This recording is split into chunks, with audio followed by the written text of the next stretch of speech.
ಸ್ನೇಹಿತರೆ ನಮಸ್ಕಾರ. ಆ, ಈಗ ತಾನೇ ಬಂದಿರುವಂಥ ಕೆಲವು ನ್ಯೂಸನ್ನು ನೋಡಬೇಕಾದ್ರೆ ಇನ್ನೊಂದು ಮಂತಲ್ಲಿ ಜಿ ಪಿ ಎಸ್ ಟಿ ಆರು ಮತ್ತು ಎಚ್ ಎಸ್ ಟಿ ಆರ್ ಕರಿಬೋದು. ಅದರಲ್ಲಿ ಜಿ ಪಿ ಎಸ್ ಟಿ ಆರು ಕಾಲ್ಫಾರ್ಮ್ ಆಗುವಂಥದ್ದು ಸಾಧ್ಯತೆ ತುಂಬ ಇದೆ. ಹಾಗಾಗಿ ಸ್ವಲ್ಪ ಅದರ ಪರ್ಪೋಸ್ ಆಗಿ ನಾವು ಸೋಷಿಯಲ್ ಸೈನ್ಸನ್ನು ಎಮ್ ಸಿ ಕ್ಯೂ ಕ್ವಶನ್ಸನ್ನು ನೋಡ್ತಾ ಹೋಗೋಣ. ಹಾಗೆ ಇಲ್ಲಿ ಕೊಟ್ಟಿದ್ದಾರೆ, ಭಾರತದ ಆರ್ಥಿಕ ವ್ಯವಸ್ಥೆ ಯಾವುದು ಅಂತ ಕೊಟ್ಟಿದ್ದಾರೆ. ಭಾರತದ ಆರ್ಥಿಕ ವ್ಯವಸ್ಥೆ ಇಲ್ಲಿ ಮಿಶ್ರ ಆರ್ಥಿಕ ವ್ಯವಸ್ಥೆ ಅಂತೇಳಿ ನಾವು ಕರಿಬಹುದು. ಯಾಕಂತಂದ್ರೆ ನಮ್ಮದ ಮಿಶ್ರ ಇರೋದ್ರಿಂದ ಸಮಾಜವಾದ ಅಂತೂ ಅಲ್ಲ. ಸಮಾಜವಾದ ಇರೋದು ರಷ್ಯನ್ ಕಂಟ್ರಿ ಅಂತೇಳಿ ಕರಿತೀವಿ. ಆಮೇಲೆ ಮತ್ತೊಂದು ಅಲ್ಲ, ಇಲ್ಲಿ ನಮ್ಮದು ಮಿಶ್ರ ಆರ್ಥಿಕ ವ್ಯವಸ್ಥೆ ಅಂತೇಳಿ ನಾವು ಹೇಳ್ಬೋದು. ಇನ್ನು ನೆಕ್ಸ್ಟ್ ಸೆಕೆಂಡ್ ಕ್ವಶನ್ ನೋಡೋದಾದ್ರೆ, ಸಾರ್ವಜನಿಕ ವಲಯದ ಮುಖ್ಯ ಉದ್ದೇಶವೇನು ಅಂತ ಕೇಳ್ಯಾರ. ಸಾರ್ವಜನಿಕ ಹಿತ ಅಂತೇಳಿ ಹೇಳ್ತೀವಿ. ವ್ಯಾಪಾರ ವಿಸ್ತರಣೆ, ಲಾಭ ಗಳಿಕೆ, ಖಾಸಗಿ ಲಾಭ ಅಷ್ಟು ಸುಟೇಬಲ್ ಅನ್ಸೋದಿಲ್ಲ. ಸಾರ್ವಜನಿಕ ಹಿತವನ್ನು ಕಾಪಾಡೋದು ಸಾರ್ವಜನಿಕ ವಲಯದ ಮುಖ್ಯ ಉದ್ದೇಶ ಅಂತೇಳಿ ಕರಿತೀವಿ. ಇನ್ನು ಮೂರನೇ ಕ್ವಶನ್ ಬಂದ್ಬಿಟ್ಟು, ಖಾಸಗಿ ವಲಯದ ಮುಖ್ಯ ಉದ್ದೇಶ ಯಾವುದು? ಸಾರ್ವಜನಿಕ ಉದ್ದೇಶ ಹಿತ ಅಂತೇಳಿ ಹೇಳಿದರೆ, ಖಾಸಗಿ ವಲಯದ ಮುಖ್ಯ ಉದ್ದೇಶ ಕೇವಲ ಲಾಭ ಗಳಿಕೆ ಮಾತ್ರ.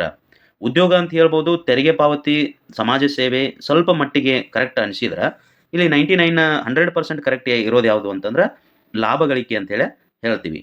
ಇನ್ನು ಫೋರ್ತ್ ಕ್ವಶನ್, ಸಹಕಾರಿ ವಲಯದ ಉದಾಹರಣೆ ಯಾವುದು ಅಂತ ಕೇಳ್ಯಾರ. ಸಹಕಾರಿ ಅಮೂಲ್ ಅನ್ನುವಂಥದ್ದು ಸಹಕಾರಿ. ಈ ಟಾಟಾ ಗ್ರೂಪು, ರಿಲಯನ್ಸು, ಇನ್ಫೋಸಿಸು ಇವೆಲ್ಲ ಪ್ರೈವೇಟೈಸೇಷನ್ನು. ನೆಕ್ಸ್ಟ್ ಸಹಕಾರಿ ಅಂತಂದ್ರೆ ಅಮೂಲ್ ಅಂತೇಳಿ ಹೇಳ್ಬೋದು. ಅಮೂಲ್ ಕರೆಕ್ಟ್ ಆಗುತ್ತೆ. ಇನ್ನು ನೆಕ್ಸ್ಟ್ ಫಿಫ್ತ್ ಕ್ವಶನ್, ಯೋಜನಾ ಆಯೋಗವನ್ನು ಯಾವ ವರ್ಷದಲ್ಲಿ ಸ್ಥಾಪಿಸಲಾಯಿತು ಅಂತ ಕೇಳ್ಯಾರ. 1950 ಒಳಗಡೆ, 1950 ಯೋಜನಾ ಆಯೋಗವನ್ನು ಸ್ಥಾಪನೆ ಮಾಡಿದ್ರು. ಆ ಯೋಜನಾ ಆಯೋಗದ ಹೆಸರನ್ನ ಈಗ ನೀತಿ ಆಯೋಗ ಅಂತೇಳಿ ನಾವು ಕರಿತೀವಿ. ಅದು ಕ್ವಶನ್ ಬರ್ಬೋದು. ಯೋಜನಾ ಆಯೋಗವನ್ನ ನೀತಿ ಆಯೋಗ ಅಂತೇಳಿ ಏನಂತ ಕರೀತಾರ ಅಂತೇಳಿ ಕ್ವಶನ್ ಬರ್ಬೋದು. ನೀತಿ ಆಯೋಗ ಅಂತೇಳಿ ಕರೆಕ್ಟ್ ಆನ್ಸರ್ ಅಂತೇಳಿ ಬರ್ಬೋದು. ಇನ್ನು ನೆಕ್ಸ್ಟ್ ಭಾರತದ ಮೊದಲ 5 ವರ್ಷದ ಯೋಜನೆ ಯಾವ ವರ್ಷದಲ್ಲಿ ಪ್ರಾರಂಭವಾಯಿತು ಅಂತ ಕೇಳ್ಬೋದು. 1951ರಲ್ಲಿ ಪ್ರಾರಂಭ ಆಯಿತು. ಇವೆಲ್ಲ ಕ್ವಶನ್ಸ್ ಎಕನಾಮಿಕ್ಸ್ಗೆ ಸಂಬಂಧಪಟ್ಟಂತ ಕ್ವಶನ್ಸ್ ಇದಾವೆ. ಇನ್ನು ಸೆವೆಂತ್ ಕ್ವಶನ್, ರಾಷ್ಟ್ರೀಯ ಆದಾಯ ಎಂದರೇನು ಅಂತ ಕೇಳ್ಯಾರ. ಅಂದ್ರೆ ರಾಷ್ಟ್ರೀಯ ಆದಾಯ ಅಂತಂದ್ರೆ ಜನಸಂಖ್ಯೆ, ಒಟ್ಟು ತೆರಿಗೆ, ಒಟ್ಟು ಉದ್ಯೋಗ ಇವು ಸಂಬಂಧ ಪಡೋದಿಲ್ಲ.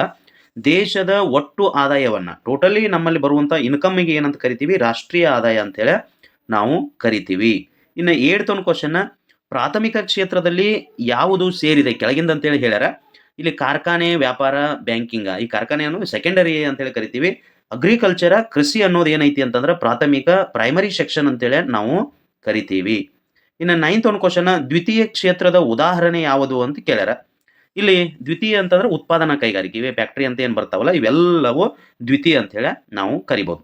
ಇನ್ನು ನೆಕ್ಸ್ಟ್ 10ನೇ ಕ್ವಶನ್, ತೃತೀಯ ಕ್ಷೇತ್ರದ ಚಟುವಟಿಕೆ ಯಾವುದು? ತೃತೀಯ ಅಂತಂದ್ರೆ ಯಾವುದು ಅಂತ ಶಿಕ್ಷಣ ಅಂತೇಳಿ ಹೇಳ್ತೀವಿ. ಗಣಿಗಾರಿಕೆ, ಕೈಗಾರಿಕೆ, ಕೃಷಿ ಅನ್ನೋದು ಪ್ರಾಥಮಿಕ, ಗಣಿಗಾರಿಕೆ, ಕೈಗಾರಿಕೆ ದ್ವಿತೀಯ, ಶಿಕ್ಷಣ ಅನ್ನೋದು ಏನೈತಿ ಅಂತಂದ್ರೆ ತೃತೀಯ ಕ್ಷೇತ್ರ ಅಂತೇಳಿ ನಾವು ಹೇಳ್ಬೋದು. ಇನ್ನು 11ನೇ ಕ್ವಶನ್, 5 ವರ್ಷದ ಯೋಜನೆಯ ಮುಖ್ಯ ಉದ್ದೇಶ ಏನು? ತೆರಿಗೆ ಹೆಚ್ಚಳ ಮಾಡೋದಲ್ಲ, ಯುದ್ಧದ ಸಿದ್ಧತೆ ಅಂತೂ ಅಲ್ವೇ ಅಲ್ಲ, ಖಾಸಗೀಕರಣನೂ ಅಲ್ಲ, ಆರ್ಥಿಕ ಅಭಿವೃದ್ಧಿ. ಯಾಕಂತಂದ್ರೆ ಈ ಯೋಜನಾ ಆಯೋಗ, ನೀತಿ ಆಯೋಗ ಹುಟ್ಟುಕೊಂಡಿದ್ದ ನಮ್ಮ ದೇಶದ ಆರ್ಥಿಕ ವ್ಯವಸ್ಥೆಯನ್ನ ಮೇಲೆ ತರಬೇಕು ಅಂತ ಹುಟ್ಟುಕೊಂಡಿದ್ದು. ಹಿಂಗಾಗಿ ಎಕನಾಮಿಕ್ ಡೆವಲಪ್ಮೆಂಟ್ ಅಂತ ಹೇಳಿ ನಾವು ಕರಿಬಹುದು. ಇನ್ನು 12ನೇ ಕ್ವಶನ್, ಯೋಜನಾ ಆರ್ಥಿಕತೆಯಲ್ಲಿ ಸರ್ಕಾರದ ಪಾತ್ರ ಹೇಗಿದೆ ಅಂತ ಕೇಳ್ಯಾರ. ಸರ್ಕಾರದ ಪಾತ್ರ ಮುಖ್ಯ ಇರ್ತೈತಿ. ಯಾಕಂತಂದ್ರ ಸರ್ಕಾರನೇ ನಡೆಸೋದು. ಹಿಂಗಾಗಿ ಬಹಳ ಇಲ್ಲಿ ಮುಖ್ಯ ಅಂತೇಳಿ ನಾವು ಹೇಳ್ಬೋದು. ಇನ್ನು 13th ಕ್ವಶನ್, ಕೃಷಿ ಯಾವ ಕ್ಷೇತ್ರಕ್ಕೆ ಸಂಬಂಧಿಸಿದೆ ಅಂತ ಕೇಳ್ಯಾರ. ರಿಪೀಟ್ ಆಗೈತಿ. ಪ್ರಾಥಮಿಕ ಕ್ಷೇತ್ರಕ್ಕೆ ಸಂಬಂಧಿಸಿದಂತ ಇದು ಹೇಳ್ಬೋದು. ಇನ್ನು ಬ್ಯಾಂಕ್ಗಳು ಯಾವ ಕ್ಷೇತ್ರಕ್ಕೆ ಸೇರ್ಯಾವ ಅಂತ ಕೇಳ್ತಾರ. ಬ್ಯಾಂಕ್ಗಳು ತೃತೀಯ ಕ್ಷೇತ್ರಕ್ಕೆ, ಈ ಶಿಕ್ಷಣ, ಬ್ಯಾಂಕು, ಆಮ್ಯಾಗ ಇವೆಲ್ಲನೂ ತೃತೀಯ ಕ್ಷೇತ್ರಕ್ಕೆ ಸೇರಿದಂಥವು. ನೆಕ್ಸ್ಟ್ ಬರುವಂಥದ್ದು, ಕೈಗಾರಿಕೆಗಳು ಯಾವ ಕ್ಷೇತ್ರಕ್ಕೆ ಸೇರಿವೆ ಅಂತ ಕೇಳ್ಯಾರ. ದ್ವಿತೀಯ ಕ್ಷೇತ್ರಕ್ಕೆ. ಇನ್ನು ನೆಕ್ಸ್ಟ್, ಸಹಕಾರಿ ಸಂಸ್ಥೆಗಳ ಉದ್ದೇಶವೇನು ಅಂತ ಕೇಳ್ಯಾರ. ಸದಸ್ಯರ ಕಲ್ಯಾಣ. ಸದಸ್ಯರ ಅಂತಂದ್ರೆ ಸಹಕಾರಿ ಸಂಘಗಳ ಸದಸ್ಯರು ಅಂತೇಳಿ ಇರ್ತಾರ, ಅಥವಾ ಜನರ ಕಲ್ಯಾಣಕ್ಕೆ ಸಹಕಾರಿ ಸಂಸ್ಥೆಗಳ ಉದ್ದೇಶ ಅಂತೇಳಿ ಹೇಳ್ತೀವಿ. ಇನ್ನು ಭಾರತದಲ್ಲಿ ಯೋಜಿತ ಅಭಿವೃದ್ಧಿ ಯಾವ ವರ್ಷದಿಂದ ಪ್ರಾರಂಭವಾಯಿತು? 1951ರಿಂದ ಪ್ರಾರಂಭವಾಯಿತು ಅಂತೇಳಿ ಹೇಳ್ತೀವಿ. ಇನ್ನು ಖಾಸಗಿ ವಲಯದ ಯೋಜನೆಯಲ್ಲಿ ಸರ್ಕಾರ ಏನನ್ನ ನಿಗದಿಪಡಿಸುತ್ತದೆ ಅಂತೇಳಿ ಕೇಳ್ಯಾರ. ಅಲ್ಲಿ ಗುರಿಗಳನ್ನ ನಿಗದಿಪಡಿಸುವಂತ ಕೆಲಸ ಮಾಡ್ತೈತಿ. ಇನ್ನು ಸಾರ್ವಜನಿಕ ವಲಯದ ಉದ್ಯಮಗಳ ಮಾಲೀಕತ್ವ ಯಾರು? ಸಾರ್ವಜನಿಕ ಯಾವಾಗಲೂ ಸರ್ಕಾರನ ಇರ್ತೈತಿ ಅಂತೇಳಿ ಹೇಳ್ಬೋದು. ಇನ್ನು ಖಾಸಗಿ ವಲಯದ ಉದ್ಯಮಗಳ ಮಾಲೀಕತ್ವ ವ್ಯಕ್ತಿಗಳು, ಅಂದ್ರೆ ಖಾಸಗಿ ವ್ಯಕ್ತಿಗಳು ಇರ್ತಾರ ಅಂತೇಳಿ ನಾವು ಹೇಳ್ತೀವಿ.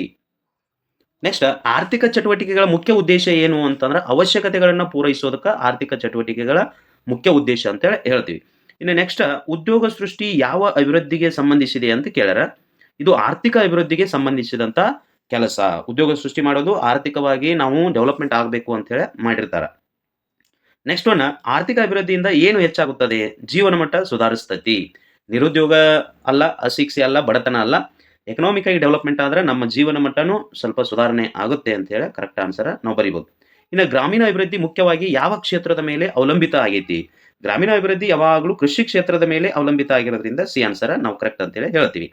ಸಾರಿಗೆ ಯಾವ ಕ್ಷೇತ್ರಕ್ಕೆ ಅಂತ ಹೇಳಿ ಹೇಳ್ತೀವಿ? ತೃತೀಯ ಕ್ಷೇತ್ರಕ್ಕೆ ಅಂತ ಹೇಳಿ ನಾವು ಹೇಳ್ಬಹುದು.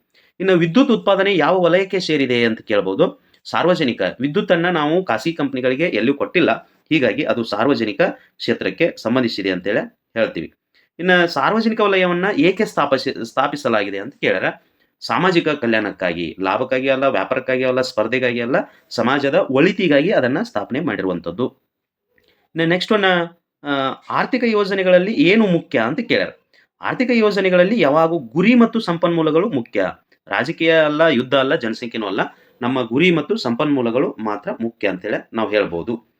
ನೆಕ್ಸ್ಟ್ ಒನ್ ಆರ್ಥಿಕ ವ್ಯವಸ್ಥೆಯು ಆ, ಆರ್ಥಿಕ ವ್ಯವಸ್ಥೆಯು ಏನನ್ನು ನಿಯಂತ್ರಿಸುತ್ತದೆ ಅಂತ ಕೇಳ್ಯಾರ.